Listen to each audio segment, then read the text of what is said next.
And we get the question all the time, well, everybody pays per diem. Well, don't call it per diem, call it what it should be called, structure it properly, and you can do the same thing and have those incentive payments out there as a way to properly staff your job and get the work done.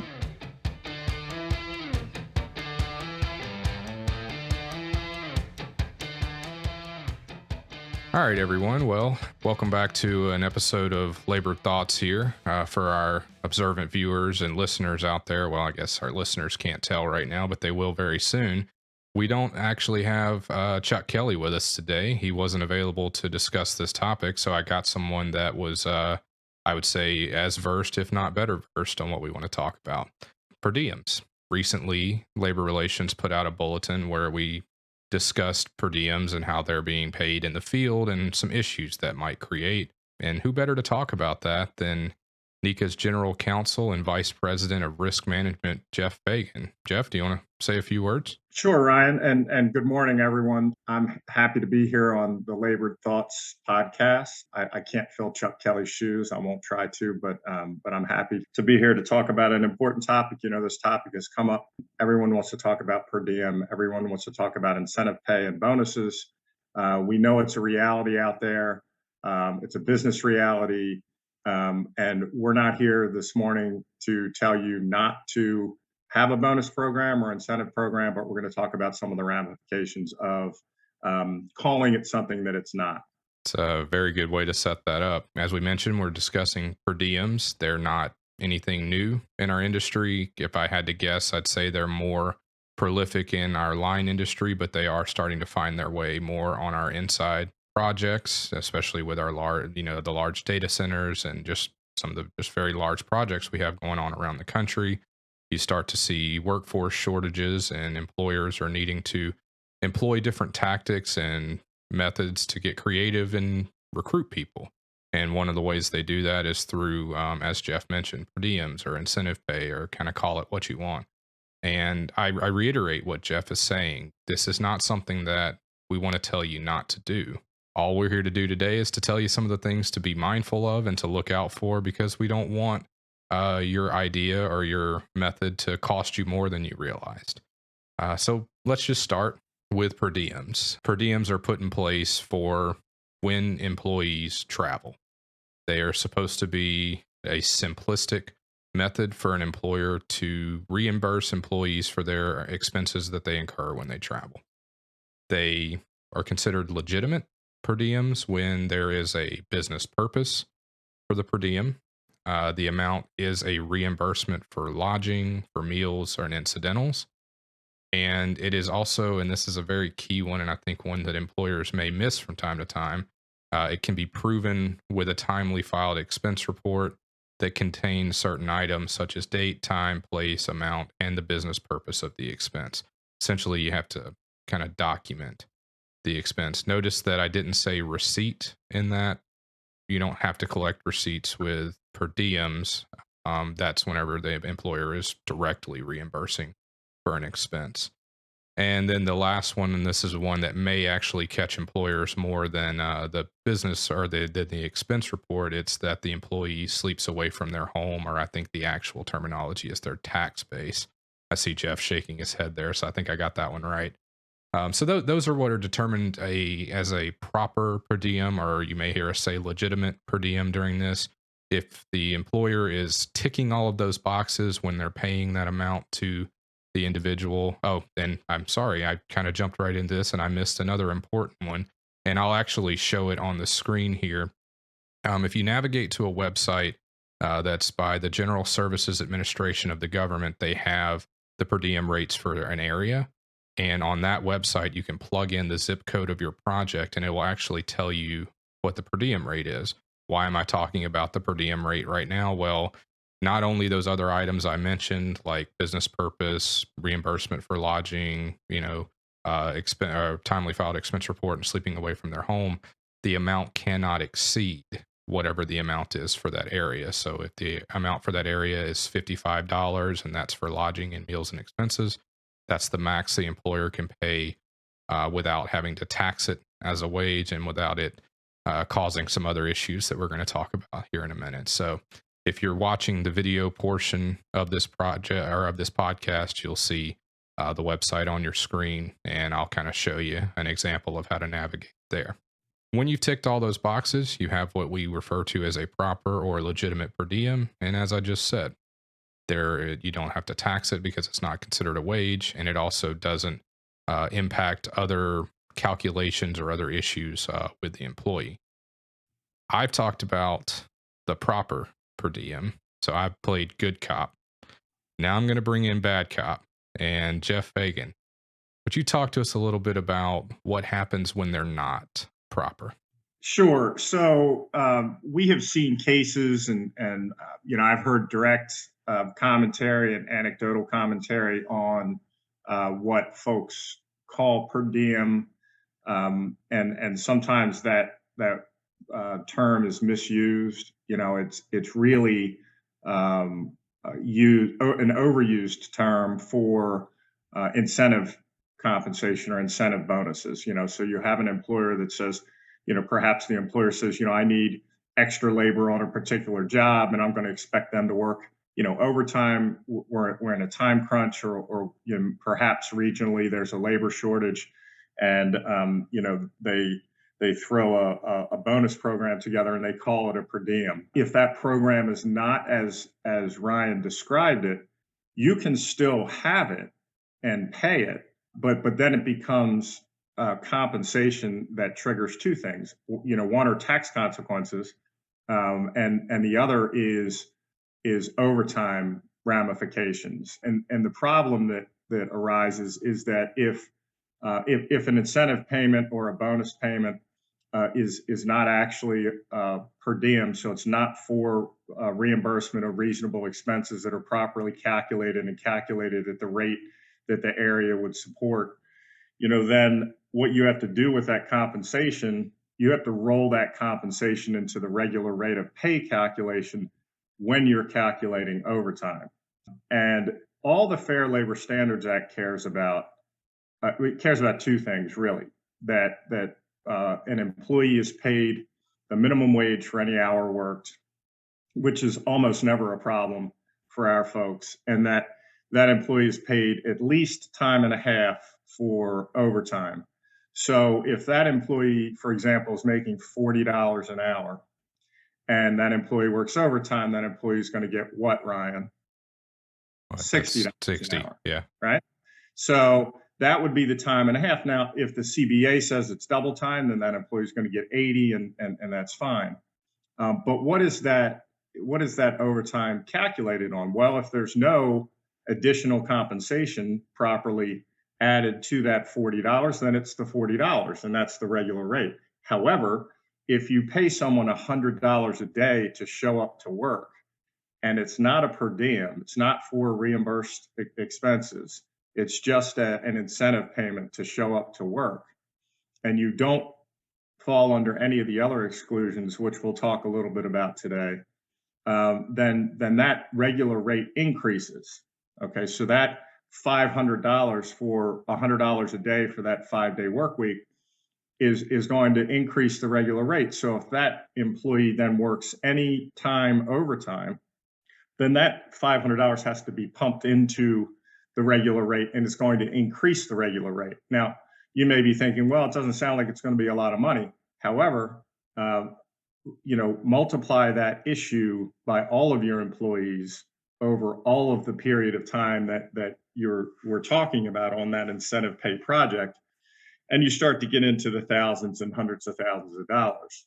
And so that's really the crux of the issue here. We get presented, I say legal and labor relations at NECA get presented with scenarios, and that's the analysis that we use. We use an analysis that tries to find exclusions for that incentive payment so that we can avoid pumping it into the regular rate. Because if we do that, then that's going to cost the contractor more money, and it often will trip the contractor up at pay time, and they'll be paying an improper rate for overtime. That's very good that you point out that distinction. So we started this out talking about per diems. That's what raised this issue, but that's kind of the I guess, the symptom and not necessarily uh, the real issue, which is, as you state, it's the employee's regular rate of pay, and that creates a lot of confusion because our employers are so accustomed to dealing with the contractual rate or the CBA rate or the journeyman rate, whatever you want to call it, and they forget that there's this other rate out there that, well, that the government pays way more attention to than they do the contractual rate, and that is the regular rate of pay. And why don't we clear something up right away? And Jeff, I'm going to quiz you, and hopefully you'll be able to answer much quicker than I was able to. There, the regular rate of pay, is that the rate that the employer has to pay for every hour worked? No. So the regular rate of pay would be the basis that the Fair Labor Standards Act or the Department of Labor would use in calculating proper overtime. See, the Department of Labor doesn't care about your CBA rate of pay. So if a CBA says, you get special pay for Saturdays or Sundays, or you get double time, the Fair Labor Standards Act and the DOL don't care about that. What they care about is when you go back and analyze proper payment, what was the regular rate and did you pay time and a half for overtime on that regular rate? So as you know, Ryan, and I've seen in your materials that you distribute, you can get to a point where you don't understand any of this, but you're still paying properly under the Fair Labor Standards Act, right? Because if you're paying double time, chances are that even if you calculate the regular rate incorrectly, you're still covering that number. So there's a number at the end of the work week that the Department of Labor is concerned about. Let's say that number is $2,200, because I think I've seen that in your materials. So that number is $2,200. They'll do their math by calculating the incentive pay that employees received, what they're supposed to be paid as an hourly rate, and then come up with what the regular rate is, and then do the calculation of 10, let's say 10 hours times the 1.5, and then they get to their number. And all they care about is, was Jane paid $2,200 for that work week because she worked 10 hours of overtime? And we may get to the point where, let's say it's the $40, we've paid Jane double time for that time and a half, and so we've swallowed up that regular rate calculation, and it doesn't matter in the end. You should still know how to calculate that regular rate so that your accounting arm or your bookkeeper knows that you're doing it correctly. And Jeff just pointed out a very good reason there why it can get so confusing so quickly. But yeah, it's that amount at the end of the week that they're really concerned about. And week is a good term because that's actually how they define your regular rate of pay. It's on a per week basis, which makes it even more fun because it can actually change depending on the amount of hours worked in that week. So it gets to be very, very interesting math. And I'm going to expand a little bit as well on what Jeff talked about with the double time. If, like Jeff said, if your contract calls for double time for certain overtime or certain overtime worked or for all overtime worked, the chapter manager knows who I'm talking about right now. That does essentially, according to the law and by my read of it, my professional non-legal opinion, actually get credited towards the overtime that the employer owes. So double time is an exclusion essentially from the regular rate of pay. It doesn't inflate it, but it is the only exclusion, if I'm getting that right, that can be, or it's one of the only exclusions that can be credited towards the what overtime the employer would owe. Jeff? So double time falls into an exclusion category. So there's an exclusion, and this is from the Code of Federal Regulations. It lists all of the proper exclusions to the regular rate calculation. And one of them is extra compensation that's paid pursuant to an employment contract or collective bargaining agreement. So if you have an agreement to pay double time, that is a proper exclusion. There's also, and I'm going to talk about this specifically because it's sort of a helpful way to overcome the bonus issue and avoid regular rate calculations. And that's by using an overtime premium. You can pay as an incentive employees for working overtime on a job. And you know, if you're paying incentive pay and bonus pay to employees, you're probably working them overtime. And so if you call it an overtime premium, and I can get specific on that, but if you call it an overtime premium, you can then avoid the regular rate calculation, and in addition, that counts toward your obligation to pay that time and a half that's required under the Fair Labor Standards Act. That's it's very good that you bring that up. Why don't we actually let's lay out two scenarios.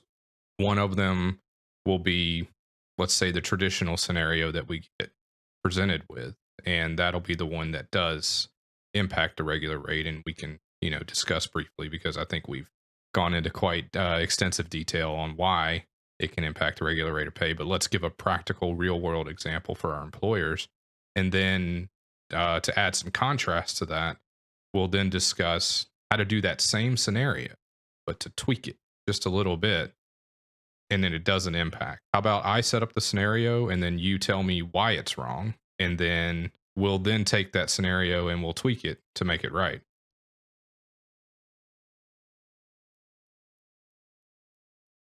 Alrighty, so we have a situation where we have an employer that has a large project in an area, and the employer, to get electrical workers to come to that job, they add $100 each day. They call it a per diem, and they tell the local union about that.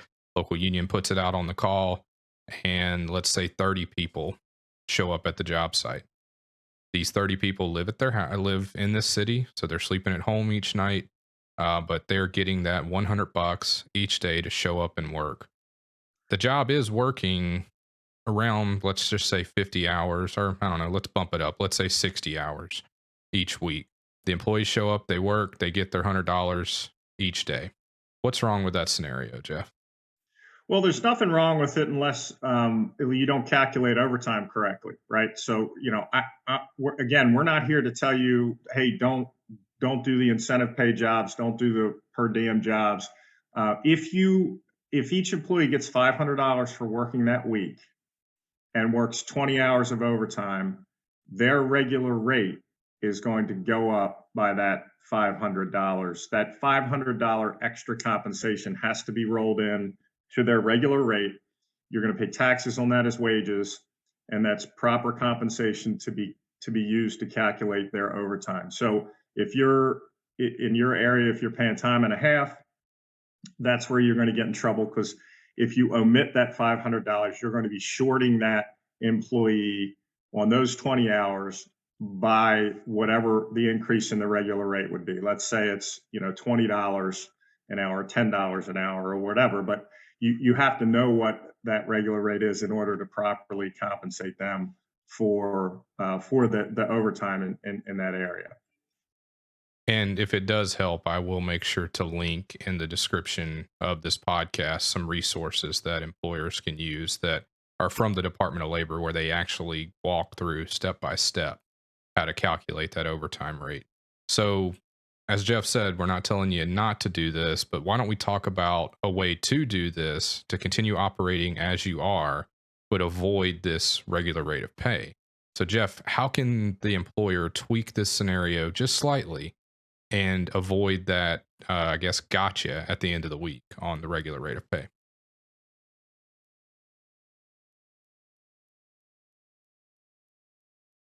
Sure. So in that scenario, and it's a common scenario, right? Because as I said, if you're paying incentive pay, you're probably working everybody overtime.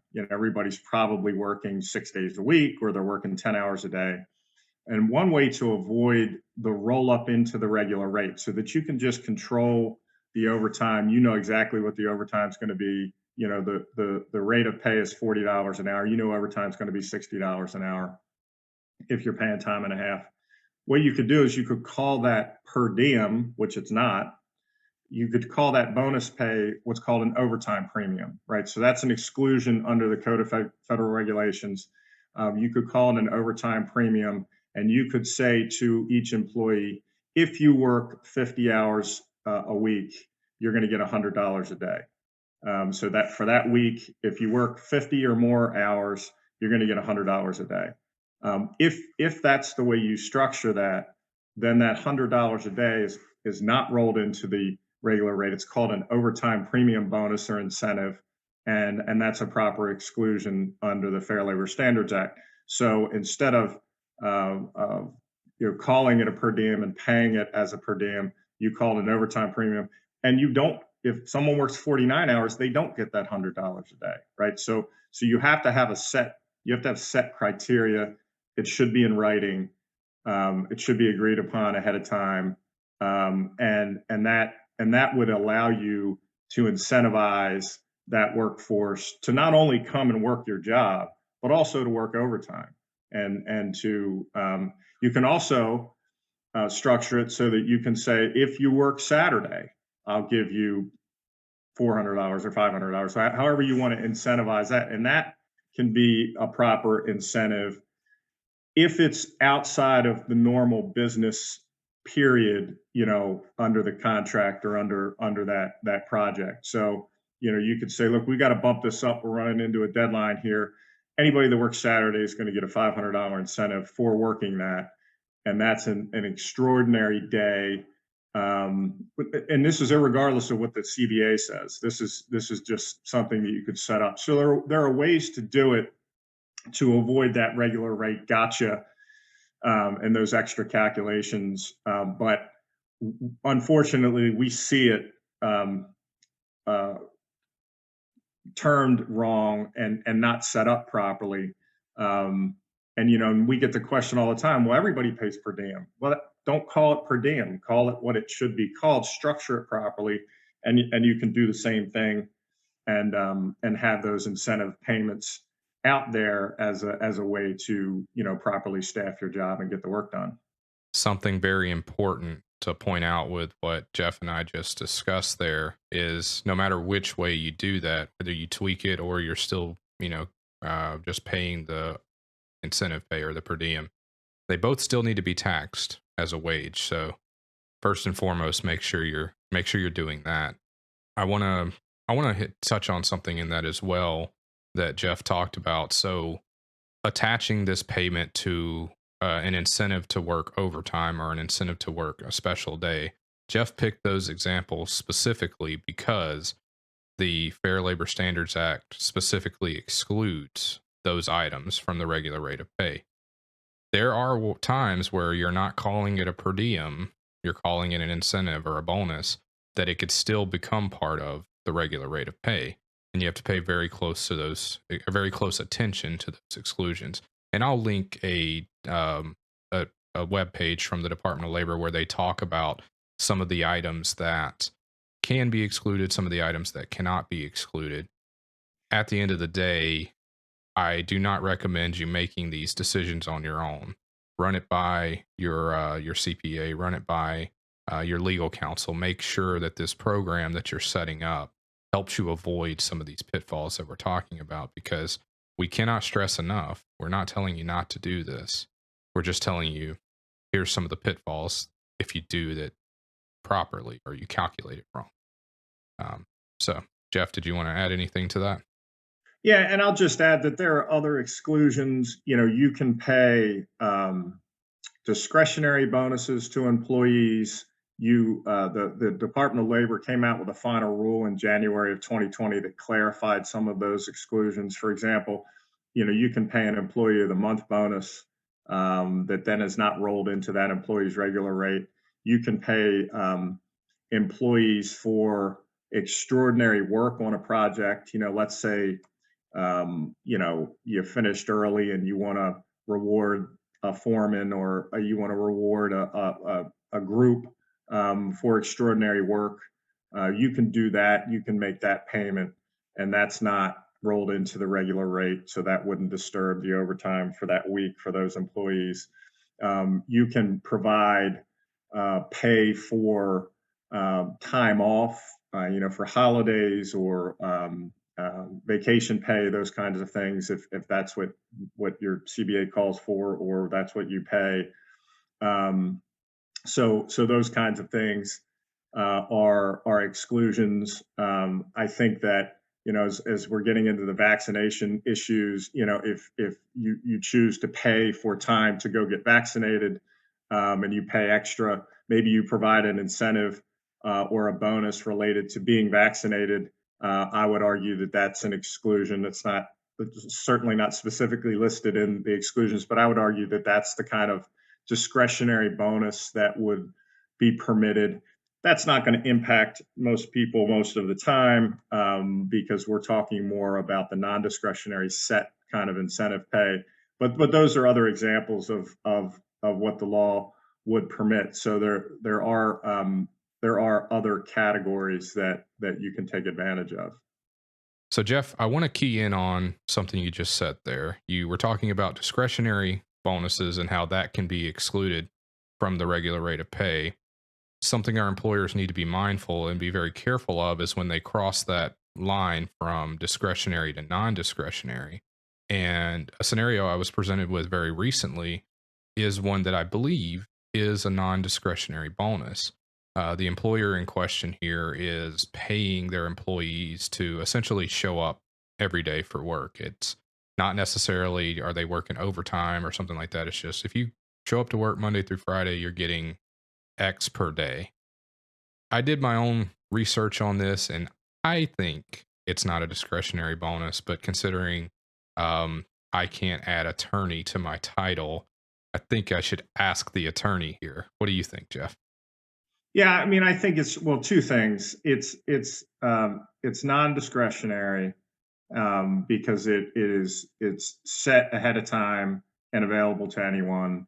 It is also not something that falls into an other exclusion. So you can have non-discretionary type of incentive pay. For example, like we said, the overtime premiums. You can come up with a scenario where you would say, this is non-discretionary. This is if you hit this criteria, you will get paid this bonus or incentive pay, and that could be an exclusion. But in general, certainly a bonus just to come to work not on a special day, not on a special project, and not overtime.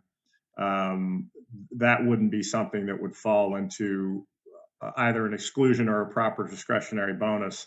And I would argue that would have to get rolled into the regular rate. It wouldn't be a way to do what we're talking about doing and avoiding that regular rate recalculation. Well, and something tells me if you would argue that, I'm sure the Department of Labor would argue it probably more passionately. So, Sure, right. And with yeah. treble damages and attorney fees. But Oh boy, yeah, that's another route. Well, Jeff, I think we've pretty well navigated our way through this topic. We covered per diems, the what started the issue, what started the discussion. We found our way to the real issue, which is the regular rate of pay, where if the employer is making these types of payments and they aren't able to exclude them from the regular rate of pay for a lot of the reasons that we talked about, then it inflates the regular rate of pay, which then, has a roll up effect and impacts the overtime, everything that we discussed. But we also discussed some real world examples, the situation that does create this issue, and then we kind of gave our employers an idea or a path to continue to operate this way, to continue to incentivize their employees, but not have this issue at the end of the pay week or at the end of the year, depending on whenever the issue happens to come to light. Before I sign us off here, I'm just going to ask Jeff. Jeff, is there any closing comments you'd like to make, or anything you think we may have missed? well, I just want to follow up on the last comment that I made, and this isn't to scare anybody, but just so that you're aware, the plaintiffs' attorneys out there that practice in the Fair Labor Standards Act area, on overtime issues in particular, know these exclusions backwards and forwards. And I have a good friend of mine who is a plaintiff's attorney in this area, and he said, I love when they call them per diems because they're usually not per diems. And then I got them in an overtime violation. And remember, if you get sued for improper overtime payments, you could be liable for what's called treble or triple damages. Plus, you're paying the plaintiff's attorney's fees. And so And the other thing is, if you do it for one employee in a category, you've done it for all the employees in that category, right? So that liability of maybe it's a couple $100 a week per employee or $100 a week per employee adds up if you're doing it for everyone that is similarly situated, and then you'll get what's called a collective action or a class action in wage and hour law parlance filed against you, and that's where you get the $1 million judgments against employers, and it adds up pretty quickly.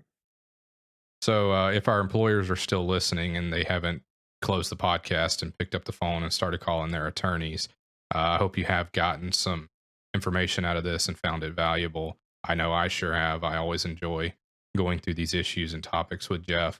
Chapter managers, please take this information, have these discussions with your members, make sure they're aware of it. Use the resources that we're providing, this podcast being one of them.